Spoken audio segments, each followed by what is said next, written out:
90వ కీర్తన.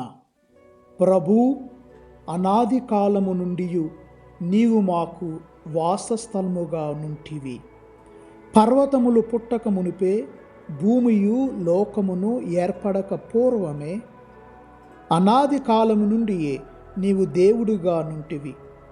ఎల్లకాలమును నీవు వేల్పువుగా నుందువు. నీవు నరులను మట్టిగా మార్చెదవు. నరులారా, మీరు మరల మన్నై పొండని పలికెదవు. నీకు 1000 ఏండ్లు ఒక్క రోజుతో సమానము. అవి గతించిపోయిన నిన్నటి దినముతోనూ రేయి అందలి ఒక్క జాముతోనూ సరి సమానము. నీవు నరులను వరదవలే ఈడ్చుకొని పోయేదవు. వారు కలవంటి వారు, ఉదయమున మొలకెత్తు గడ్డి వంటి వారు. అది వేకువన ఎదిగి పూలు పూయును, సాయంకాలమున వాడి ఎండిపోవును. మేము నీ కోపాగ్ని వలన మాడిపోవుచున్నాము, నీ క్రోధము వలన గడగడ వణుకుచున్నాము. నీవు మా పాపములను నీ ముందట ఉంచుకొందువు, మా రహస్య పాపములను నీ ముఖకాంతితో పరిశీలించి చూతువు. నీ కోపము వలన మా ఆయుష్ క్షీణించిపోవును, మా ఆయువు శ్వాసము వలె గతించును. మేమొక 70 ఏండ్లు జీవింతుము, దృఢకాయులమైనచో 80 ఏండ్లు బ్రతుకుదుము. కానీ ఆ ఏండ్లన్నీ బాధా విచారముతో నిండియుండును.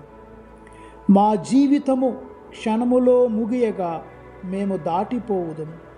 కానీ నీ కోప ప్రభావమును అర్థము చేసుకున్న వాడెవడు? నీ క్రోధము వలన ఎట్టి భయము కలుగునో గ్రహించిన వాడెవడు? మా ఆయుష్కాలము ఎంత స్వల్పమైనదో మేము గ్రహించున్నట్లు చేయుము. దానివలన మేము విజ్ఞులమగుదుము.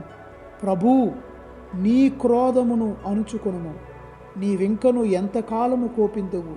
నీ దాసుల మీద దయచూపుము. వేకువన మమ్ము నీ ప్రేమతో నింపుము. మా జీవిత కాలమందెల్లా మేము సంబరముతో కేరింతలు కొట్టుదము. పూర్వమమ్ము ఎంతగా శ్రమలు పాలు చేసి దుఃఖపెట్టితువో అంతగా నేడు మమ్ము సంతోషపెట్టుము. నీ దాసులమైన మేము నీ రక్షణమును చూతుముగాక. మా బిడ్డలు నీ మహత్యమును కాంతురుగాక. మా దేవుడు అయిన ప్రభు, నీ అనుగ్రహమును మాకు దయచేయము. మా కార్యములనెల్లా సఫలము చేయుము. కృపగల దేవా, దయగల తండ్రి, ఈ యొక్క 90వ కీర్తనలో మాతో పలికినట్లుగా మా ఆయుష్కాలము ఎంత స్వల్పమైనదో మేము గ్రహించున్నట్లు చేయుము. దేవుడు మనందరిని దీవించుదురుగాక. ఆమెన్.